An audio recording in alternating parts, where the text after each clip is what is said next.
করতে করতে দেখতে পেলেন এক পর্ণকুঠির সামনে। ওই পর্ণকুঠিরের সামনে গিয়ে তিনি দেখলেন এক মুনিবর হেনস্থ অবস্থায় আছে।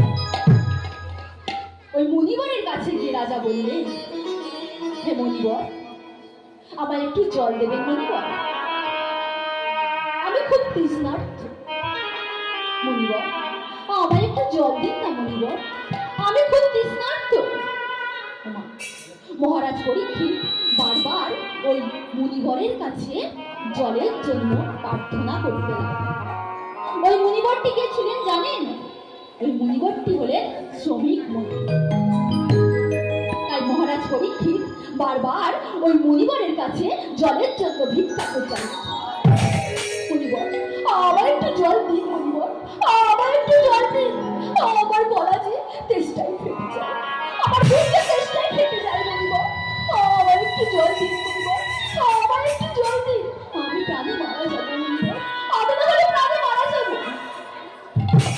কি মুনিবর, আমি এত করে আপনার কাছে জলের জন্য প্রার্থনা করছি, আপনি একটু জল দিতে পারছেন না? ওমা, মহারাজ পরীক্ষিত ক্রোধে ক্রোধান্বিত হয়ে গেল। ক্রোধে ক্রোধান্বিত হয়ে গিয়ে বললেন, আমি আপনাকে শাস্তি দেব, আমি আপনাকে শাস্তি দেব। চারিদিকে বুঝতে লাগলেন, চারিদিকে দেখতে লাগলেন, পাশে এক পচা গলামৃত সর্প পড়ে আছে। সেই সর্পটি ফলাই করে, ওই তীরের ফলাই করে তুলে ওই মুনিবরের কণ্ঠে। এমন সময় ওই শ্রমিক মুনির পুত্র সিন্ধি মুনি দেখতে যে তার পিতার গলায় এক পচা গলামৃত সর্প নিয়ে ওই মহারাজ পরীক্ষিত জড়িয়ে দিচ্ছে। ছি ছি মহারাজ, ছি, আপনি একজন মহারাজ হয়ে এক ধ্যানস্থ মুনিবরের কণ্ঠে ওই পচা গলামৃত সর্প জড়িয়ে দিলেন। ছি মহারাজ, ছি, আমি আপনাকে অভিশাপ দিলাম, আমি আপনাকে অভিশাপ দিলাম, আজ থেকে সূর্যোদয়ের মধ্যে 7 দিনের মধ্যে আপনার মৃত্যু হবে, মৃত্যু হবে, মৃত্যু হবে। এমন সময় ওই শ্রমিক মুনির ধ্যান ভাঙলেন। ধ্যান ভেঙে যে শুনলেন তার পুত্র সিন্ধি মুনি ওই মহারাজকে অভিশাপ দিচ্ছে, তখন শ্রমিক মুনি বলছে, কি পুত্র, তুমি কি কাজ করলে? হ্যাঁ, তুমি কি অভিশাপ দিলে? অভিশাপ দিলে তো দিলে, একেবারে মৃত্যুর অভিশাপ দিলে। হ্যাঁ, তুমি জানো মহারাজ আমার কাছে একটু জলের জন্য প্রার্থনা করেছিলেন, একটু জল দিয়েছিল আমার কাছে, কিন্তু আমি জল দিতে পারি।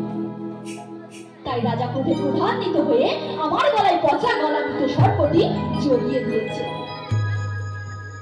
শ্রমিক মুনির পুত্র সিন্ধি মুনি বলছে, পিতা, আমি তো জানি না পিতা, মহারাজ যে আপনার কাছে একটু জলের জন্য প্রার্থনা করেছিল, আমি তো এটা জানি না। তা পিতা, মহারাজ যখন আপনার কাছে একটু জল চাইল, তাহলে আপনি তো একটু জল দিতে পারতেন।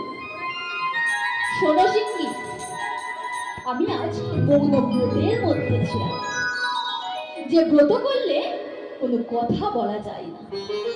মা, মহারাজ এই কথা শুনে বুঝতে পারলেন যে তিনি মহা পাপ করেছেন।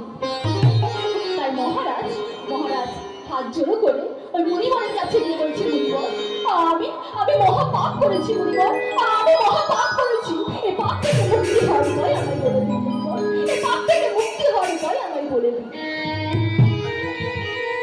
তবে শুনুন মহারাজ, আমি আপনাকে পাপ থেকে মুক্তি হওয়ার পথ বলে দিতে পারি। চলে যাও মহারাজ, চলে যান সেই সুখদেব গোস্বামীর কাছে। তার কাছে গেলে তিনি আপনাকে ওই মুক্তি লাভের উপায় বলে দেবেন। তাই মহারাজ ওই গুরুদেব সুখদেব গোস্বামীর কাছে চলে গেলেন। গুরুদেব,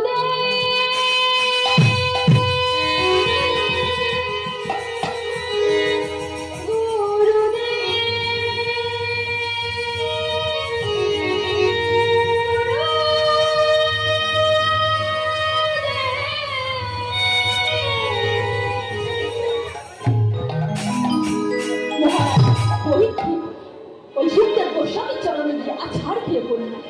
গুরুদেব, আমাকে রক্ষা করুন গুরুদেব, আমি ওই মহাপাপ করেছি, আমাকে এই মহাপাপের হাত থেকে রক্ষা করুন গুরুদেব। পাপ করেছো? কি পাপ করেছো তুমি? জানেন গুরুদেব, আমি এক ধ্যানস্থ মুনিবরের কণ্ঠে ওই পচা গলানিত সর্প জড়িয়ে দিয়েছি। আমি যে মহা পাপ করেছি গুরুদেব, আমাকে এই পাপ থেকে মুক্তি করুন। বেশ, আমি তোমাকে এই পাপ থেকে মুক্তি করতে পারি। আমি তোমাকে ভগবানের অমৃত লীলা রস শ্রবণ করাবো।